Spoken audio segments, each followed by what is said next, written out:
देखो last class में हम लोगों ने electric field due to dipole at axial point उस डेरिवेशन को देखा था, और आज के इस लेक्चर में हम लोग क्या करेंगे, electric field due to a dipole at equatorial point उस डेरिवेशन को समझेंगे। तो आइडिया ये है कि सपोज ये एक माइनस क्यू चार्ज है, थोड़ी सी डिस्टेंस दूरी पे यहाँ पे प्लस क्यू चार्ज है, ठीक है। तो ये क्या है, एक डायपोल है, तो ये सेंटर है, यहाँ से यहाँ तक की डिस्टेंस को ए कहा, यहाँ से यहाँ तक की डिस्टेंस को ए कहा, ठीक है। So basically this two charges is separated by some distance 2a, twice a। सो अगर इसको हमने एक एक्सिस कंसीडर किया, अगर इस पे एक पॉइंट लिया, इस पॉइंट को हम बोलेंगे एक्सियल पॉइंट, ठीक है। सो एक्सियल पॉइंट में कितना इलेक्ट्रिक फील्ड मिला था हमने डिराइव किया था, और एक चीज़, ये जो पॉइंट है डायपोल से यानी डायपोल के सेंटर से x डिस्टेंस दूरी पे है, ठीक है। सो E का जो फॉर्मूला था वो कितना मिला था, 2kp divided by x cube, ठीक है। और यहाँ पे जो p है, p का मीनिंग क्या है, डायपोल मोमेंट, उसका फॉर्मूला क्या है, q इंटू ट्वाइस a यानी चार्ज इंटू सेपरेशन डिस्टेंस, ठीक है। जो सेपरेशन डिस्टेंस कितना है, 2s a लिया। तो इतना सा था फॉर्मूला। आज के इस लेक्चर में जो ये पॉइंट है दैट इज इक्वेटोरियल पॉइंट में इलेक्ट्रिक फील्ड चाहिए हमें, उसके लिए हम क्या करेंगे, ये एक माइनस क्यू चार्ज है और थोड़ी सी डिस्टेंस दूरी पे प्लस क्यू चार्ज रखा हमने, ये है सेंटर। सो यहाँ से यहाँ तक की डिस्टेंस को हमने a कंसीडर किया और यहाँ से यहाँ तक की डिस्टेंस को a कंसीडर किया। सो अगर एक यहाँ पे हमने परपेंडिकुलर लिया, सपोज इसको हम कह सकते हैं इक्वेटर, ठीक है, क्योंकि इस लाइन ने, इस इक्वेटर ने डिवाइड किया इन दोनों चार्जेस को, यानी ट्वाइस a को सेपरेट किया, ठीक है। सो अगर हमने इस इक्वेटोरियल पॉइंट पे, मतलब इस इक्वेटर पे एक पॉइंट लिया, इस पॉइंट को हम बोल सकते हैं इक्वेटोरियल पॉइंट, ठीक है। सो इस इक्वेटोरियल पॉइंट पे हमें क्या चाहिए, इलेक्ट्रिक फील्ड चाहिए। तो इलेक्ट्रिक फील्ड यहाँ पे इस पॉइंट पे किसकी वजह से मिलेंगे, इस चार्ज की वजह से और इस चार्ज की वजह से, ठीक है। ध्यान से रखना इसे, इस चार्ज की वजह से यहाँ पे जो इलेक्ट्रिक फील्ड मिलेंगे उसकी डायरेक्शन कौन सी होंगे, उसकी डायरेक्शन होंगे ये, ठीक है, क्योंकि माइनस क्यू चार्ज है तो माइनस होंगे तो इलेक्ट्रिक फील्ड एंटर करेंगे चार्ज पे, ठीक है। सो इसको हमने सपोज E माइनस कह दिया, E minus is the electric field due to minus Q charge. So E minus को हम लोग यहाँ पे लिख भी सकते हैं ना, तो इसको मैं मिटा देता हूँ अभी। E माइनस को आप लोग लिखना इसे, E minus is the electric field due to minus Q charge. So इसका फॉर्मूला कितना होंगे, k Q divided by are square, R मतलब यहाँ से यहाँ तक की डिस्टेंस, इसको हमने r कंसीडर किया, ठीक है। सो यहाँ पे आर स्क्वायर लिख सकते हैं। सो सिमिलरली यहाँ पे जो r है, k Q, आर स्क्वायर को क्या लिख सकते हो, एज पर पाइथागोरस थ्योरम, अगर यहाँ से यहाँ तक की जो डिस्टेंस है इसको हमने सपोज x कंसीडर किया, सो यहाँ से यहाँ तक की डिस्टेंस a है, तो as per Pythagoras theorem we can write r square equal to a square plus x square, इस तरह से लिख सकते हैं, यानी x square plus a square ऐसे लिख सकते हैं हम। सो यहाँ से हम लिख सकते हैं आर स्क्वायर की जगह पे a square plus x square, ठीक है, इस तरह से लिख दो, क्लियर है। तो E माइनस की वैल्यू इतना है, सो E प्लस की वैल्यू कितना आएंगे, E प्लस मतलब इस चार्ज की वजह से यहाँ पे इलेक्ट्रिक फील्ड है, ठीक है। तो कितना होंगे इलेक्ट्रिक फील्ड, उसको कैसे फाइंड आउट करेंगे, हम लिख सकते हैं कि ये होंगे electric field that is due two plus Q charge, और इसको हमने E प्लस कह दिया, ठीक है। सो E प्लस की वैल्यू क्या लिखोगे, और यहाँ पे ये डायरेक्शन ऐसा क्यों हुआ, क्योंकि पॉजिटिव चार्ज से इलेक्ट्रिक फील्ड निकलेंगे, ठीक है। सो हम लिख सकते हैं k Q divided by are square, क्योंकि यहाँ से यहाँ तक की डिस्टेंस, इसको भी हम लोग r कह सकते हैं। सो बेसिकली आर स्क्वायर यहाँ पे हम लोग लिख सकते हैं, ठीक है। और आर स्क्वायर की जगह पे हम क्या लिख सकते हैं, a square plus x square, okay, clear है। अभी देखो दोनों सेम सेम है, यानी हम लिख सकते हैं कि E minus is equal to E plus, ठीक है। तो इसको हम लोग डायरेक्टली E कह सकते हैं, क्लियर है। सो यहाँ पे जो E प्लस है इसको हम लोग E कह सकते हैं और E माइनस को भी E कह सकते हैं। अभी नेक्स्ट स्टेप में हमें क्या चाहिए, हमें मिला इसकी वजह से और इसकी वजह से इलेक्ट्रिक फील्ड है ना, तो टोटल इलेक्ट्रिक फील्ड चाहिए हमें इस पॉइंट पे। तो उसके लिए हम लोग क्या करेंगे, दोनों को ऐड करेंगे। तो ऐड कैसे करेंगे, बाय टेकिंग इट्स कंपोनेंट्स। तो कंपोनेंट्स का मीनिंग क्या है उसको देख लो एक बार। सपोज एक फैक्टर है इस डायरेक्शन में, इसका दो कंपोनेंट होंगे, इसको ए कह दिया सपोज, एक होंगे ये कंपोनेंट, ठीक है। तो इस कंपोनेंट में अगर ये थीटा होंगे तो उस केस में इसको हम बोलेंगे ए कॉस थीटा, ठीक है। तो इसको बोलेंगे हम लोग ए साइन थीटा, ये होंगे साइन कंपोनेंट। याद रखने की टेक्निक क्या है, जहाँ पे थीटा लगा होंगे, अटैच होंगे, उसी को बोलेंगे कॉस कंपोनेंट, ठीक है। सो सिमिलरली अगर ये एक फैक्टर है, इसको हमने ई फैक्टर कहा, तो इसका दो कंपोनेंट होंगे, एक होंगे ये, another is this one. Suppose अगर ये थीटा होंगे तो उस केस में इसे हम बोलेंगे कॉस कंपोनेंट, यानी ई कॉस थीटा ये होंगे, ठीक है। और इसे हम बोलेंगे ई साइन थीटा, क्लियर है यहाँ तक।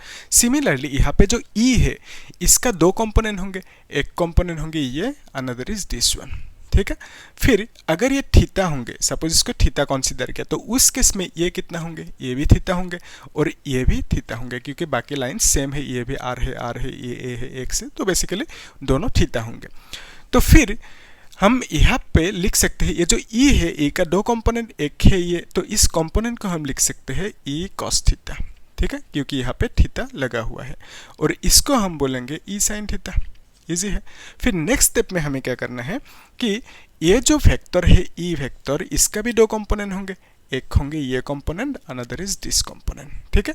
सो इस कंपोनेंट को हम बोलेंगे ई कॉस थीटा, ठीक है। क्यों बोलेंगे, क्योंकि यहाँ पे थीटा लगा हुआ है ना, तो उसी को कॉस कंपोनेंट बोलेंगे जहाँ पे थीटा लगा हुआ है।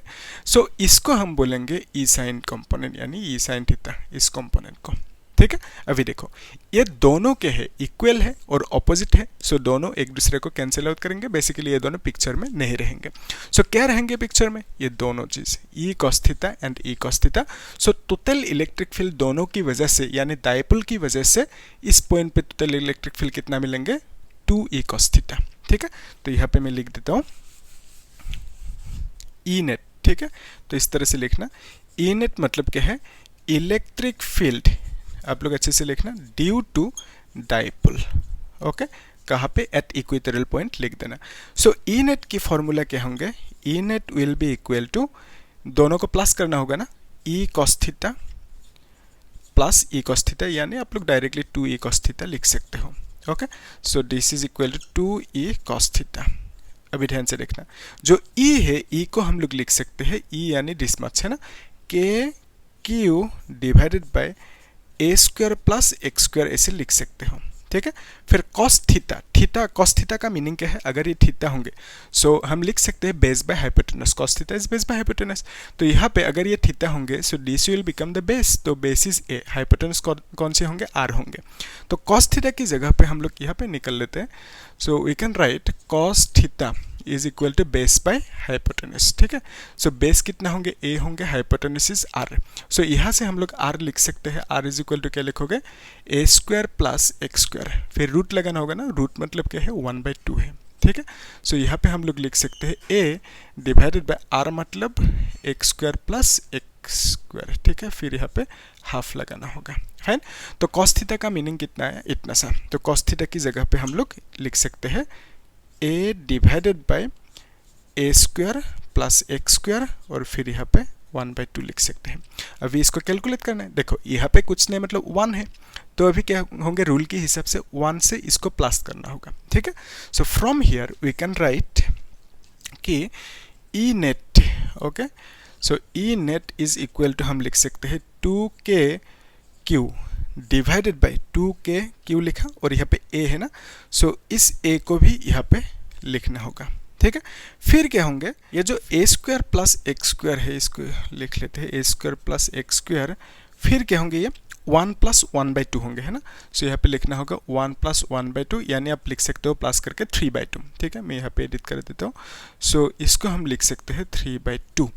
अभी ध्यान से देखो, हमें मालूम है जो डायपोल मोमेंट की कॉन्सेप्ट है, डायपोल मोमेंट मतलब क्या है, P is equal to charge into separation distance. तो बेसिकली Q इंटू 2a को हम लोग P लिख सकते हैं, यहाँ पे Q इंटू 2a है, इसको रिप्लेस कर सकते हैं P से, ठीक है। और K है साथ में, डिवाइडेड बाई कितना है, a square plus X square, okay, और ये 3/2 है। सो बेसिकली ई नेट की जो फॉर्मूला है ये आया हमें, ओके। तो इसको हम लोग थोड़ा सा और मॉडिफाई करके लिख सकते हैं कि अगर हम x को, देखो ये जो पॉइंट है अभी यहाँ पे है, तो x की वैल्यू इतना है, अगर पॉइंट को बहुत दूर लेके गए तो उस केस में x विल इंक्रीज। अगर x इंक्रीज होंगे, क्या a भी इंक्रीज होंगे, a इंक्रीज नहीं होंगे, जितना था उतना ही रहेंगे। तो बेसिकली हम लिख सकते हैं कि x will be very very greater then a। तो इसको मैं यहाँ पे लिख देता हूँ, ठीक है। तो आप लोग नोट करते जाना। तो हम लिख सकते हैं कि अगर पॉइंट को बहुत दूर लेके गया तो उस केस में x will become very very greater then a। तो उस केस में a को हम लोग नेग्लेक्ट कर सकते हैं, यानी 0 कर सकते हैं, ठीक है। तो from here we can write E net is equal to kp divided by a को 0 कर दिया, तो एक्स स्क्वायर होंगे और यहाँ पे 3/2 होंगे, ठीक है। तो अभी के पी टू कैंसिल आउट होंगे, so we can write x cube. तो ई नेट की वैल्यू कितना है, इतना सा आया, ठीक है, आफ्टर टेकिंग दिस कंडीशन। तो ये कंडीशन का मीनिंग क्या है, सपोज एक्स की वैल्यू 100 सेंटीमीटर दे के रखा, ठीक है, और जो ए है ए को 0.5 या तो 1 सेंटीमीटर दे के रखा, तो उस केस में हम बोल सकते हैं कि x is very very greater than a. तो उस टाइप का सिचुएशन होने से हम लोग इस फॉर्मूला को डायरेक्टली यूज कर सकते हैं, ठीक है। तो अभी लास्ट स्टेप पे आते हैं, दैट इज डायरेक्शन। ओके, ध्यान से देखना, जो यहाँ पे ई नेट मिला हमें, ई नेट यानी टोटल इलेक्ट्रिक फील्ड, किसकी वजह से, दोनों चार्जेस की वजह से, ठीक है। तो ई नेट की डायरेक्शन कौन सी है, ये है ई नेट की डायरेक्शन, क्योंकि ई नेट हमें कैसे मिला, दोनों को ऐड करने के बाद, ठीक है। सो दोनों का जो डायरेक्शन होंगे वही होंगे ई नेट का डायरेक्शन। और जो डायपोल मोमेंट की डायरेक्शन है वो कौन सी है, always from negative to positive charge, ठीक है, ये है डायपोल मोमेंट की डायरेक्शन। अभी देखो, ई नेट की डायरेक्शन ये है, डायपोल मोमेंट की डायरेक्शन इसकी ऑपोजिट है, ठीक है। सो इस ऑपोजिटनेस को दिखाने के लिए अगर सपोज हमने यहाँ पे फैक्टर ड्रॉ किया, ठीक है, सो ई नेट लिखा और यहाँ पे फैक्टर ड्रॉ किया और यहाँ पे के पी एक्स क्यूब, तो यहाँ पे किसके ऊपर फैक्टर ड्रॉ करेंगे, पी के ऊपर। तो इस तरह से डायरेक्टली अगर ड्रॉ करोगे ये गलत हो जाएंगे, क्यों, क्योंकि ई नेट की डायरेक्शन और पी की डायरेक्शन दोनों एक दूसरे से ऑपोजिट है। बिकॉज ऑफ दैट इस ऑपोजिटनेस को दिखाने के लिए हमें यहाँ पे एक माइनस ड्रॉ करना होगा, ठीक है। सो ये अभी करेक्ट है, क्लियर है। अगर यहाँ पे माइनस दोगे ये गलत होंगे, क्यों, क्योंकि ये मैग्नीट्यूड लिखा ना, यहाँ पे तो फैक्टर नहीं लगा, जब यहाँ पे फैक्टर लगाओगे तो माइनस लिखना होगा, ठीक है। अगर फैक्टर नहीं लगाओगे तो बिना माइनस ही ठीक है, क्लियर है, इजी है। तो यहाँ तक देख लो एक बार, क्लियर है कि नहीं। तो हम लोग एक काम करेंगे नेक्स्ट क्लास में, torque on A dipole in an electric field, मतलब क्या है कि मतलब एक डायपोल है, उस डायपोल को हमने इलेक्ट्रिक फील्ड पे रखा, तो उस केस में वो घूमेंगे यानी उसके ऊपर टॉर्क लगेंगे। तो कितना टॉर्क लगेंगे उसको निकालने के लिए यानी जो फॉर्मूला है उसकी डेरिवेशन को देखेंगे। फिर हम लोग JEE नीट लेवल के जो PYQ है, पहले पूछा गया क्वेश्चन बोर्ड की PYQ टॉपिक वाइज, उसे सॉल्व करेंगे, ठीक है। बाकी लेक्चर आप लोग देख लेना प्लेलिस्ट में, और चैनल को सब्सक्राइब करना, लाइक करना, शेयर करना। Thank you.